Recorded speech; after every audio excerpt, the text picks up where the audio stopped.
about your live. Perfect.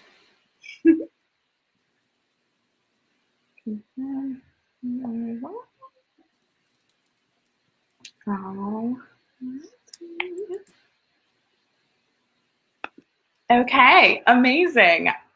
I believe we are live right now with the most fantastic crew in the world. What is up, Next Gen HQ fam? I'm so excited to be here with you all today for the next installment of Igniting Inspiration Live. You can see a fantastic lineup right next to me of incredible entrepreneurs, my two co-founders, and then the ever amazing Strauss Zelnick, who is here with you today. So you know what? Introductions aside, I'm going to let them dive right into the good stuff. Thanks, Rachel. Rachel, thank you so much. Strauss, thank you so much for being here with us today. Team, we apologize for the slight technical difficulties, but that just makes it a little more fun. We could not be more excited. Really, Justin, should we tell them what happened behind the scenes, why we had to wait 20 minutes? You have no idea. The internet was breaking. There were too many users logging onto the platform saying, I need mentorship immediately. Internet broke. We had to build an entire new Wi-Fi network. We got that up in 21 minutes, though. So I got to give credit to our team. Big shout out to Paige and Rachel behind the scenes who have been able to make this a reality. Big shout out to Maya on Strauss's team for making this a reality as well. Yes. Lots going on to bring the heat here. And the best part is the entire 21 minutes while we rebuilt Wi-Fi, Strauss was doing burpees the entire time. Exactly. I was doing flawless burpees too. That's what it was. But not this entire 21 minutes. I probably wouldn't look this calm or dry. Strauss, how are you doing today? How has the week been so far? Thursday afternoon, talk to us. It's all going great. Thank you for asking. Like everyone else, I'm in quarantine. I'm with my family in New York State. And apart from the rainy weather, it's all good. I love that. We are so excited. This has been something that ever since it got on our calendar, our community has been looking forward to. And I think for one main reason, Strauss, above all, you represent such an anomaly in the world of entrepreneurship, in human nature, even in all the ways that you are succeeding and pushing yourself. We didn't get a chance to do the full intro, so I'd like to pull out a few highlights. Strauss, you are an accomplished investor. You started and run ZMC, ZelnickMedia Capital. You are also the CEO and chairman of Take-Two Interactive. They've produced a few video games you've probably heard of. Justin, what's your favorite? Red Dead Redemption, 2K? I'm a big GTA guy, so. Grand Theft Auto. Strauss, before that, also ran a few films and produced Dirty Dancing, which was one that I think Justin also is on your top 10 hits. My parents are constantly making Dirty Dancing references. Shout out Mom and Dad here in Long Island. I have no idea. I have not watched the movie yet, but after this, I'm going to watch it. Thanks to Strauss. Home Alone. He's worked with the Backstreet Boys. You name it. Notorious B.I.G., who is one of the all-time greats, but second to Strauss. And above all of that, you are such a fantastic leader, friend, mentor, and fitness guru. Strauss, welcome to Next Gen Live. We are so thrilled to have you here today. Thanks. I'm embarrassed by the introduction, and, but I appreciate it. But there's a lot more to it than that. But thank you. Amen. So let's dive right in, Strauss. Going off that intro, this might sound confusing to somebody who maybe doesn't know you. How can a 62-year-old leader be the best fitness guru out there in the world who is ripped on covers of magazines, but also be running companies to the level of an acclaimed CEO of a now Fund 3 of your private equity firm, raising almost $1 billion? I think people are really interested when you see something that doesn't really fit together. Talk to us about how you've approached being so well-rounded and focusing on growing in multiple facets. Well, it's a good question. I mean, look, it's a sort of uniquely American fantasy that we can have it all. We can't. And I think you have to choose somewhere between 3 and 4 things that really matter to you, and focus on those things. And so in my case, I care about my family and my friends, my work, fitness, and mentoring and charitable work. Those are my 4 things. So I'm already pushing it to 4. But what that means, of course, is other things drop off. And I wouldn't say that I'm the poster child for having a balanced life. I don't think people who know me would say that. I think there have been times when I've overdone it in any number of directions. And I don't really recommend that. But I have tried to focus on the areas that really matter to me. And I think one of the things I recommend to people early in their lives and careers is think seriously about what you want life to look like in not tomorrow, not next month, but in, 10, 15, 20, 25 years. And when people who are your age, Justin and Dylan, and probably the age of most of the people who are watching today, it's hard for you to believe it'll ever be my age, right? You don't think it's possible. True. That's true. Yeah. And but I have news for you. God willing, you will be, and Right. probably sooner than you think. Time passes quickly. So if you take the time to think about what you want your life to look like personally and professionally, I think you have a better shot at maybe not achieving everything that you outlined, but getting closer to that vision than if you just meander and put one foot in front of the other. Now, there are people who prefer to do it that way, and there's no harm in that, but own that as well. That should be, then your vision should be, I'm not sure I want to have a long-term plan. I want to take life as it comes. I want to experience a lot of different things, and I'm not going to paint that picture, and that's also okay. And I've also known people who would say, totally different path. I didn't do it that way. I sort of fell into what I did, found the thing I was passionate about, and went with it. And that can work too. So I don't mean to imply my path is the only path, but I do think that if you're ambitious personally and you're ambitious professionally, knowing at least conceptually where you want to go long term will help you get there. And remember, it's your own watercolor. You can always repaint it. You can always change it. I keep in my device list of my values and goals, and I reserve the right to change them at any given time. I love that. Strauss, that was one of the first lessons you taught me when we first met about 2 years ago, talking about being authentic and realistic with yourself. I remember when we did that first goal setting exercise, I painted what might be a picture perfect life, right? And do all the right things, make all the right decisions. And you were very real with me and said, Dylan, look, this is great, but there's zero chance anybody could ever accomplish this. No offense to you, right? That's reality. Where do you want to double down? So take us back to even before 35, right? You had ambitions to be in entertainment as a kid, a singer-songwriter perhaps. For you, when did this vision of entertainment media mogul start to take shape? Can you take us to those early years?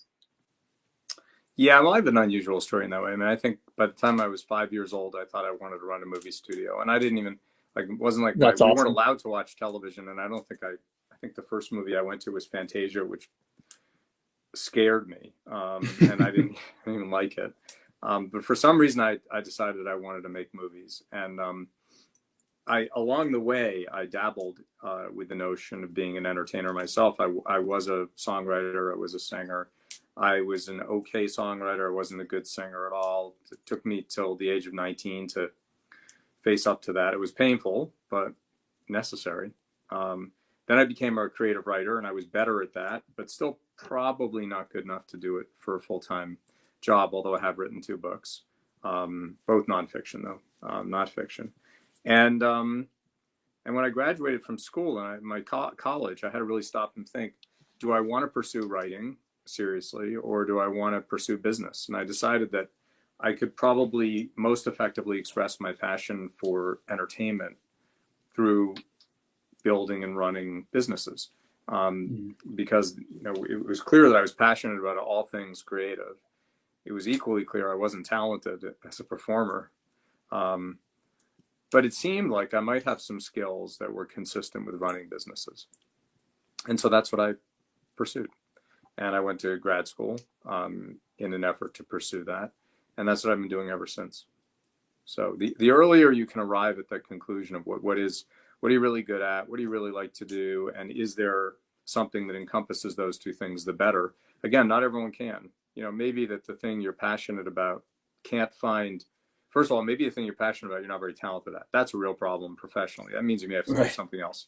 It may be, that which you're really talented at, you're not so passionate about. Again, in that situation, you might have to decide that to put food on the table, you're going to pursue your talents, and then you pursue your passion separately as a hobby or, an avocation.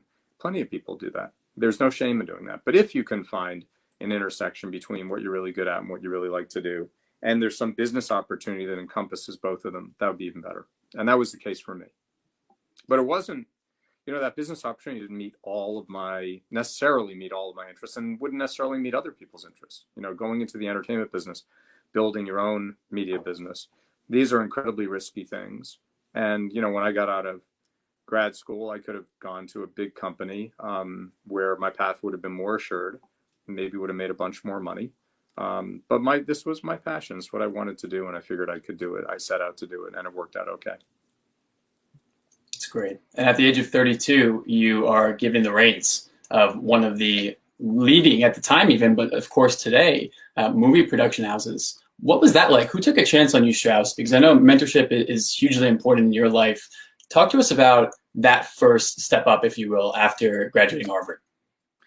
Well, I went to Columbia Pictures right out of school. I was there in the television business for 3.5 years. Then I went to the largest independent film company and distribution company called Vestron, and I was there for another 3 years roughly. I became president of that company after about 9 months. So I was president of my first studio when I was 29, so very young.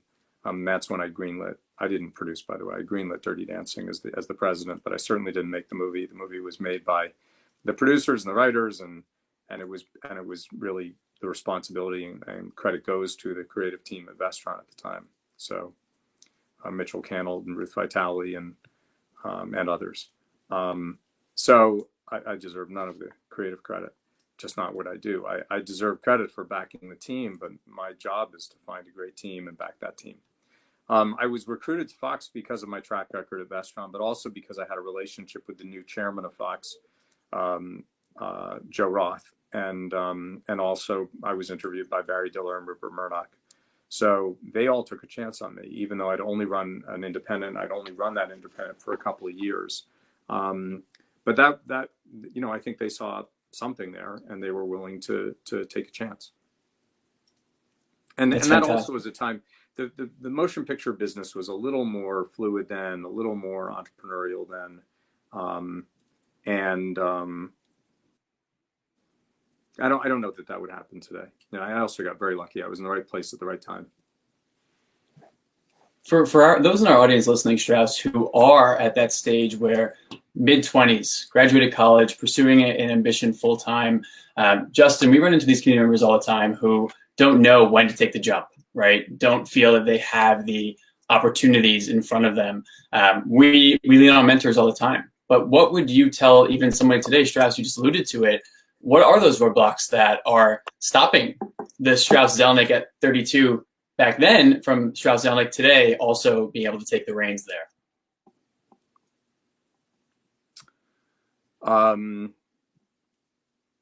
Well, it's the intersection of, what you've done, your experience, and that serendipitous moment when an opportunity is available. And how do you make those opportunities available? I think you show up, you do the very best job you can, put a smile on your face, develop relationships, authentic relationships, and try to be of service to others. The reason Joe Roth knew me is that he produced 2 pictures for Vestron, and I was president of the company. I didn't have to get involved with the producers on any of our pictures, but I took pains to get to know him and to be helpful to him as he was producing those pictures for Vestron. And so when he was unexpectedly, because he was an independent producer named chairman of Fox, he looked around and said, who should I bring in as president to help run the business here? That's why we had the relationship. Now, I certainly didn't develop a relationship with Joe in hopes that at some point he'd become chairman of a film studio and he'd hire me. It would never have occurred to me, and I don't think that way. But I do, I've always been open-minded about developing relationships, and I've always tried to take the view that, whatever role I'm in, try to be of service to others. Strauss, you have said in a lot of interviews that I've listened to, Jill and I were talking about this the other day, one of the first questions you ask a lot of your mentees, a lot of the startups you work with is, what do you want at the end of the day? And then maybe that's where we can start. This really resonated with Jill and I because constantly when we're working with our employees, working with our team, we're first saying, all right, well, what would success look like before we dive in and get to it? And Dylan and I are constantly running into, all right, we look at a problem and we realize we're going nowhere. And that's because at the very beginning, we really didn't identify, well, what is it that we want out of it? Did you, I think it's a tough thing to balance though, because at the very beginning, it's hard to necessarily know what you want. And you're chasing so many different areas. Dylan and I want to do a lot of things with Next Gen. We have a lot of avenues we want to take it in, a lot of career ambitions that we want to do. How do you think, Strauss, about that question? Why is it the first question that you ask? And if you were asked that question when you were younger, would you have known the probably right answer to give yourself? Well, I think it comes back to what I said before. A friend of mine, Al Angrasani, said, if you don't know where you're going, any old path will get you there. You ask the question so you know what path to take. If you have a sense of what your values are and what your goals are, then as the opportunities present themselves, you can pick and choose among them. And, for most people on earth, they don't have the luxury of choice, candidly. Most people were not, brought up in a way or brought up in a country or had the education or the means to choose. And if you don't, there's no shame in doing work and feeding your family. And to the contrary, it's necessary and wonderful.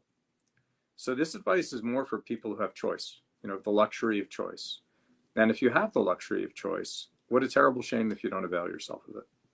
And the best way to avail yourself of it is stop and say, well, what am I trying to do here? Not what's the most prestigious job that's on offer, or what's the highest starting salary, or what will be impressive to my mom and dad or my friends. Because, had I used that lens, I never would have taken the path that I did. I would have gone to Goldman Sachs or McKinsey, where I had offers from both of them. They were both much more prestigious. They both paid more. It would have been easier to pay down my loans. Much less uncertainty. But it wasn't what I was passionate about. And so I knew that, and I was prepared to move in that direction. When you do realize you have these choices, so you say, all right, here are the 3 or 4 things that I've identified. At a company level, Dylan and I will come together and say, here are the 3 or 4 priorities that we have for the company this quarter or this year. There's another double-edged sword that lays beyond that I feel like we're constantly running into, which is you want to go heads down and focus on these priorities, but then sometimes you lose the forest and the trees. You miss out on other opportunities because you're so focused on those specific goals, those specific outcomes. Dylan, you ever feel that way, where like you're so focused on getting the goal, they maybe miss the essence in the first place? All the time. And sometimes you are just rooted in winning, right? And crossing the finish line, and you forget a little bit about what got you there in the first place, right? Why you started this project. And I think one of the ways you combat that, Strauss, and it's all over your book, and anybody who's listened to an interview, you are so radically transparent and authentic with everything you do and yourself, most importantly. How do you get to a stage where you have that confidence, that security in your persona to call yourself out when you are straying from those values? Or do you rely on external, whether that's family members, friends, to hold you accountable? Both. And I'm highly imperfect. And I've done that imperfectly. Although it's flattering the way you put it. It's just not accurate. I hold myself to a really high standard and I fall short. And so, sometimes you'll fall short for a long time. Other times you catch it and you address it. But I think we're all works in progress. And, sometimes we have to engage in forgiveness of ourselves, certainly for others. High achievers. It's progress. It's progress, not perfection, is the answer. And then you and I when we did the work, Dylan, I made it very plain that the idea of the values is it's supposed to capture who you are, rough justice, not be utterly aspirational. And if the values are purely aspirational, then they're wishes, they're not values, and that's not helpful. But I'm not compelled when I do that exercise with people and I see a value list that looks like, Jesus on the cross. I'm usually not compelled by it. My values list has things on it I'm not particularly proud of, but they're reflective of stuff I'm interested in. Right. I think a lot of the high achievers, I was just talking to our team about this, we're having a conversation. People like us, we're really pushing ourselves, right? To be better, to grow, not, I don't say never satisfied, but constantly like pushing. At the same time, you hear a lot of advice, especially during these uncertain times, about got to take care of yourself, have self-love, cut yourself some slack. I am not sure I found the perfect way to reconcile those two, especially now, where I want to be like going all out during this time. Like, oh, I have more time home. I should be reading more. I should be waking up even earlier. I should be working out more, given all of this. Not really specifically just talking about what's going on now, but to both of you, thinking about being a high achiever. We're really ambitious people, somehow balancing and reconciling that with a feeling that we're still enough as individuals, but we can continue to push ourselves on goals. How do you guys integrate that and put that together? Dylan, you go first. Oh, putting me on the spot. I think for me, it's really just important to zoom out and touch base with how I'm feeling, right? And yes, I have these ambitious goals and desires and dreams, but if I am not in a headspace that I'm aware of my own health, my mental well-being, and Strauss, you touch upon this in the book, prayer, not necessarily in the religious sense, but some form of meditation, that helps me stay grounded, Justin. And if I could be centered, then I can get back to the chase, if you will. But Strauss, curious how that implies for you or takes shape in your life. I would say pretty similarly. I have morning prayer, and I try really hard to give myself a break. And that's challenging because I'm ambitious and I'm critical of myself, and that's an understatement. But for me, it's recognition that we're all human and imperfect. And there are times when we just have to accept, I mean, here we are in quarantine for 6 weeks now. I've been really busy with work, but I haven't cracked a book. That's an example. And it's not like I'm watching TV shows and movies. I just haven't cracked a book. So I have no excuse. And I like reading. All right. So that's a great example. Why not? And I could spend a lot of time dwelling on that, or I could read the book, or I can just decide I'm not going to. I'm going to take a nap, because sitting on Zoom calls all day long is incredibly exhausting, I find. And it's more tiring than my normal life. Yeah. The mental exhaustion. I've taken a few naps.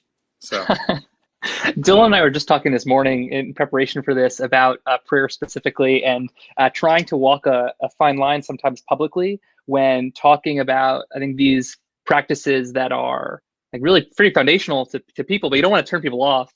You, Strauss, in your books and your speaking, you do talk a lot about prayer, meditation. You talk about kind of self-awareness.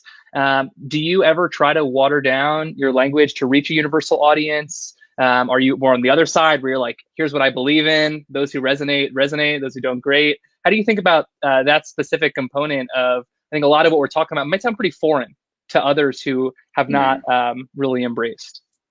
Well, I mean, I think you can tell exactly from this conversation how I handle it, which is, I always, your introduction, as I said, it was embarrassing, kind, but embarrassing because, that's the introduction that you give someone who's got a good resume.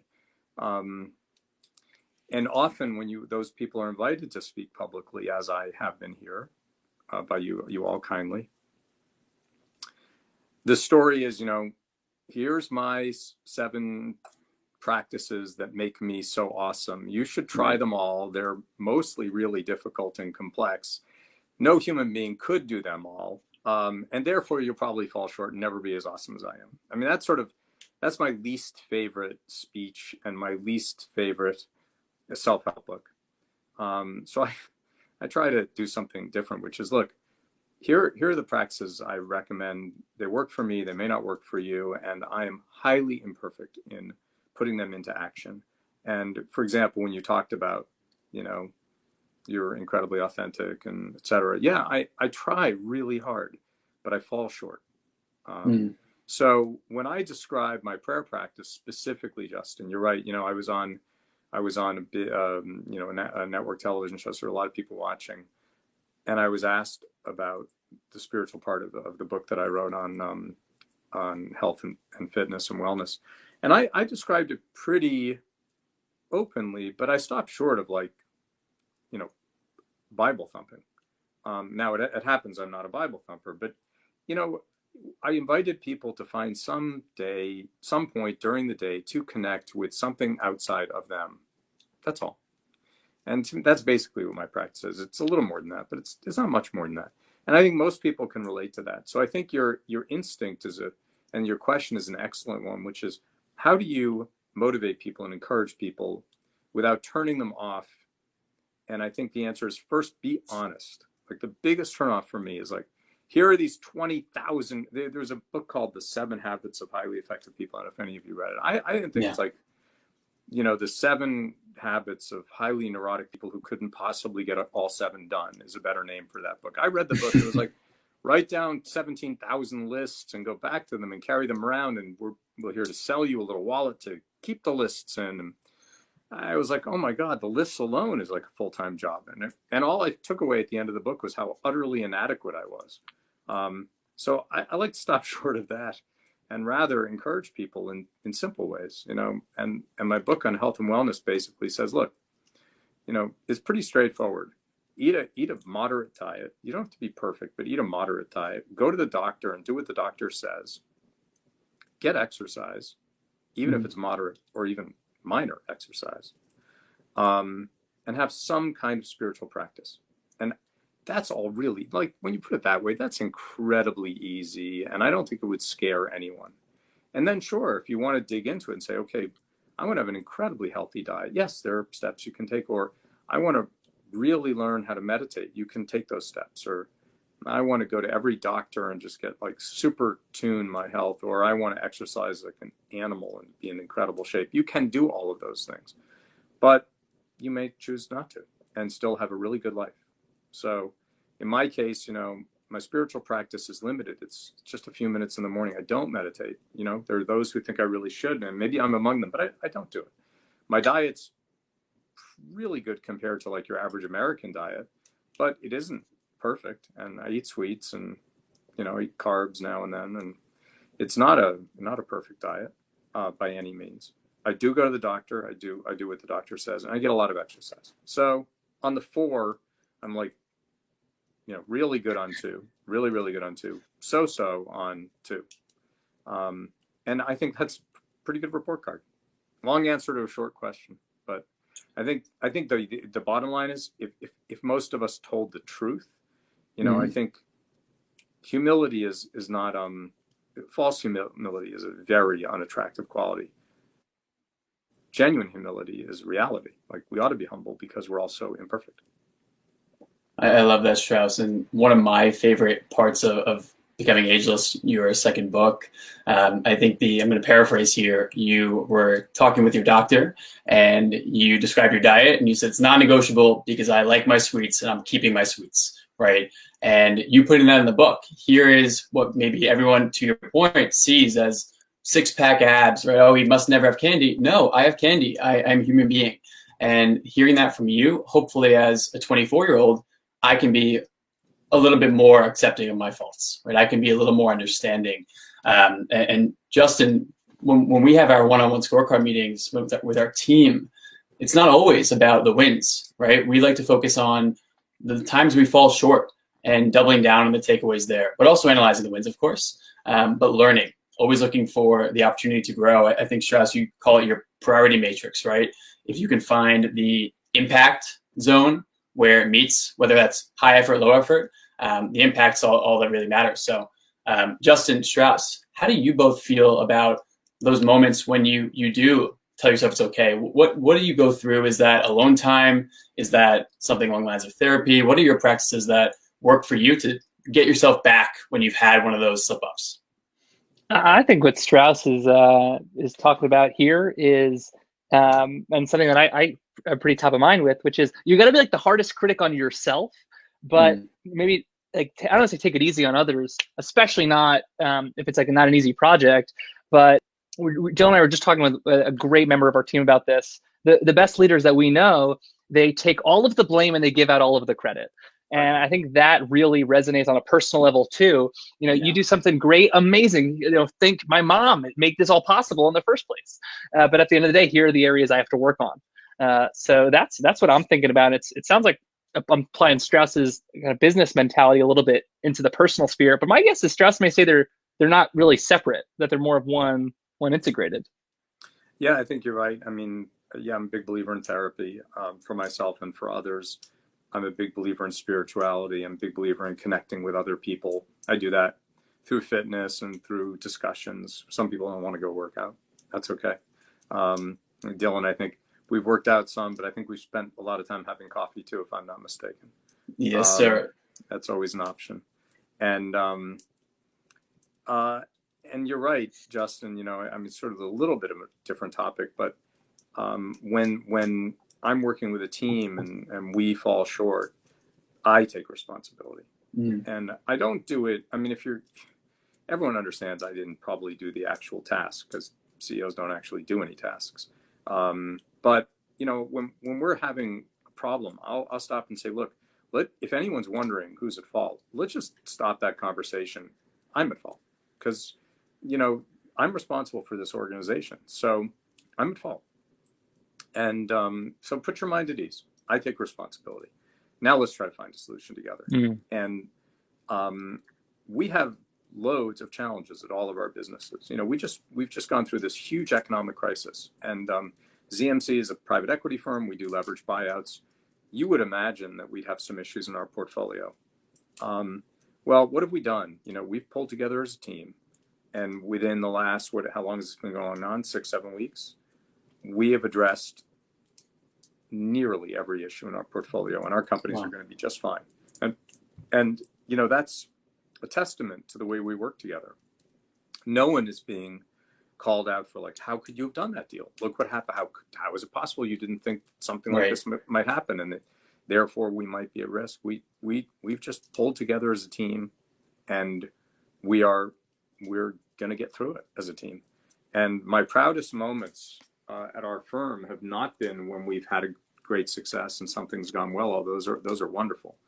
My proudest moments is when we've had a challenge and we've stayed together as a team, worked together as a team, and resolved that problem, which we've done over and over and over again, which is why we've suffered, at least not so far, any losses in 20 years as a private equity firm, which is unheard of. And why am I proud of that? Not just because it's good for our investors, but it also means we haven't had to shut down a company and fire our colleagues and fail to serve customers. We found a way to reach success in everything that we've done. And we do that because we don't yell or scream or panic. We work together. And I hope that I set that tone, Justin, just as you said, by disclaiming credit, not just sharing it, and owning blame. If you have a structure where you're looking around, start by blaming people freeze up. They get terrified when you're blaming them. They're not creative. They're worried about if they're going to get fired. And on a personal level, they're worried if they're going to get rejected. So if you don't blame people, or to the contrary, you take the responsibility, you free people up.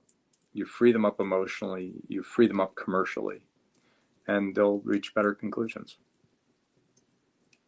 I love that. Strauss, you talk about team, and that touches a bit about this tribe mentality, the idea of group suffering can help bring you closer, but it can also help you individually on your own journey. The program, a group fitness activity in New York and now around the country and around the world, that's something near and dear to you. Talk to us about how fitness for you through the program, through these relationships, how that expands beyond just the 21 minutes of burpees that you might be doing, and how you take that with you throughout your day. What does that mean to you? That's such a great question. I mean, for me, it's showing up and taking care of myself, and it's presenting my best self. I think being in good shape is a sign of respect for yourself and respect for others, and it's noticeable. I mean, I'm wearing clothing and you are seeing, me from like sort of neck up, but you can tell if someone's healthy and together or whether they're not. And being fit or semi-fit and being healthy is consistent with leading and persuading and engaging. If you can't even take care of yourself, how are you supposed to take care of others? Also, I mean, it's just bad business. I mean, if you're not, I mean, if you're not in good shape, and you're not going to the doctor and you're not getting sleep and you're carrying too much weight, I mean, you're just not going to be as competitive as someone who's healthy and fit. You know, I never get sick, for example. Mm-hmm. By the way, I'm not saying I won't get sick in this crisis, because knock on wood. None of us has immunity, but I never ever get sick, and that means I can show up for the people I care about and show up for my colleagues.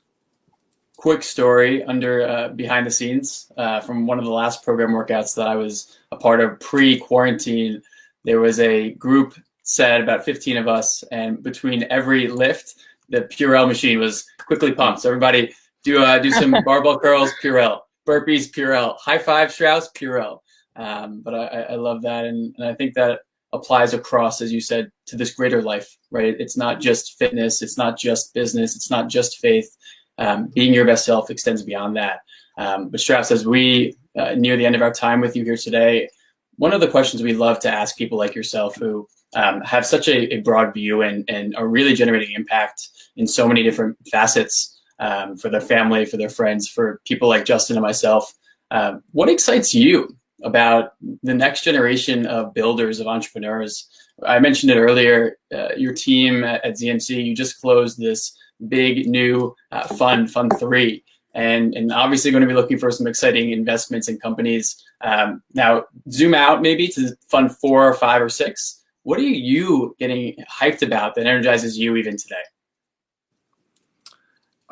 Well, I'm excited by the future of the digital media business. I think that the intersection of media and technology is incredibly exciting. There are a lot of people who think, and people my age particularly, and I come from traditional media originally until I started ZMC, although I've been in the video game business, which was a new media business.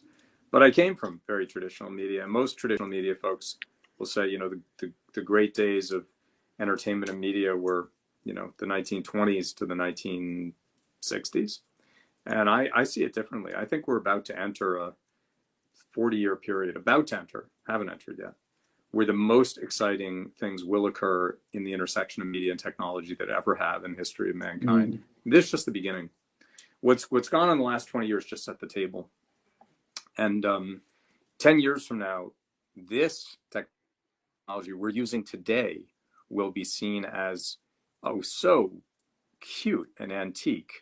And you'll have movies where people, like, you know, the COVID crisis, and they were using their little Zoom calls. And, you know, that's not what the world's going to look like in 20 years. And this device, you know, which we think of as state of the art and carries more computing than rooms did in the 1960s. This device will be utterly obsolete in far fewer than 10 years. The form factor will be obsolete. The iPad that I'm on will be obsolete. So many other things will be obsolete. And the intersection of all that is the explosion of data. The explosion of data and the explosion of the movement of data. And that's the thing I'm most excited about. So you'd expect me to say entertainment, I suppose. And I do love entertainment. I love video games. But the thing that's most exciting is the explosion of data and what that means for the intersection of media and technology. And that's where ZMC focuses. It's amazing. Strauss, we so appreciate you sharing that and look forward to you leading that push into that future you just described. Jay, any final thoughts while we got a minute and a half here before we I'm going to be thinking about, after we leave here, how I could be applying, I think, a lot of what Strauss is talking about, leading. Everyone says, oh, you should lead authentically. I don't think there's anybody out there who says you shouldn't lead authentically. But I think, Strauss, you really take it to a whole other level by being really specific about maybe where areas you are falling short, areas where you do need to level up. And that allows us to, like, drop the waterline, connect on a deep level, and allow you to inspire your team, because they better know, look, if I'm pushing you to do something, you know I'm also pushing myself to do that. So that's an area I'm definitely going to be thinking about. And I really appreciate your time today. Strauss, where can our audience find more about you and the work you're doing on, or how can they connect with you online, or any of the program, any of the work you're doing? Well, program's on Instagram. I'm on Instagram. The program is at the program _NYC. I'm on Instagram, Strauss Zelnick. I'm on Facebook, but I'm not on Facebook, so I wouldn't waste any time on Facebook. I'm on Twitter, but I don't post to Twitter very much either. Instagram's the place. Strictly Instagram. Probably Instagram. IG. and I love LinkedIn. that. I love that. Strauss, thank you so much for being a part of this. We look forward to continued conversations. I look forward to learning from you for many more years, and we hope you have a wonderful, healthy, and safe rest of quarantine. Thanks, guys. You all too. Thanks, Thanks, Strauss. Take care. That guy's a legend. that guy's a total legend. Oh my goodness. For those who are watching, we had some serious technical difficulties pulling this up. And we were like on the edge of our seats. Special shout out to Paige and Rachel on our team who are actively trying so hard to pull this together right now, because we knew how real Strauss is as a person. Like there's no like canned lines there. This guy is telling you, look, I'm not perfect. You're not perfect. What are we doing? I think what he how his journey manifests and what he chose to go through and those learning experiences is the I won't say ideal, but if you could, in hindsight, plan the way that he failed, as he said, and then learned and influenced the next decision and learned in the next, ultimately running his own show as an entrepreneur, what more could you want, right? That is everything. The opportunity to learn at an all-time high through wins, but of course through losses. Justin, that's what we're chasing, right? 100%. And for anybody who's out there, we can all relate to the struggle, but that's where the beauty lies, right? And that is the dream in a lot of ways. And there are so many next geners who are doing this as well. I think that's why I'm so jazzed up about this. Like a couple shout out Noah Friedman. I mean, the program participant as well. This guy is working on his stuff every day, trying to get better. We didn't even get into Strauss's fitness, which is insane because we spent 40 minutes talking about his business acumen, and the fitness is just as worthy, which is crazy. Shout out Noah, shout out the entire program for tuning in. There are so many people, I think, on Next Gen who are trying to level up their game every single day by saying, hey, here are things I need to work on. Shout out Jackie Chess, who is watching right now as well, Generation Mental Health. Shout out Jacqueline DiGregorio, both leaders who are thinking about, all right, how can I empower my teams to admit vulnerability and level up? And shout out to Suds, who I believe is tuning in right now, who just started a nonprofit, Save Mom and Pop Shops, getting gift cards to local restaurant owners impacted by the lessen foot traffic. Sunny Sue, who has helped so many next geners with designing their apps and their programs. Tom Unbelievable. What's going on, Tommy? We have so many next geners who are actively watching on. They're looking to grow. Shout out my man, Adam Ware. And big shout out to Dell Technologies at Dell.com. Dell.com/startups. Dell.com/NG Summit will get you whatever you need. Dell.com/NG Summit is going to get you a ton of great work from home discounts. We're going to drop the link. And thank you so much for tuning in. Also, give us some feedback. We're looking to know what you want to know more of from guys, women like Strauss, great leaders, great fitness leaders, great spiritual leaders, what Dylan and I can do to continue serving entrepreneurs. And really, really big shout out to the Next Gen HQ team for helping produce not only this, but all of the work that they are doing to continue to serve entrepreneurs every single day. We're so grateful to work alongside these teams. I have to go build something or do a bajillion burpees because, Justin, I'm too fired up just in this chair any longer. So with that, team, we thank you for tuning into Next Gen Live. We will see you next week and more to come on that. Stay tuned on our social channels. Join the Roundup. That's our email newsletter. Get all the details coming your way Monday night, and we'll see you very soon. Cool. Thanks, team. Thanks, Dill. Thanks, team.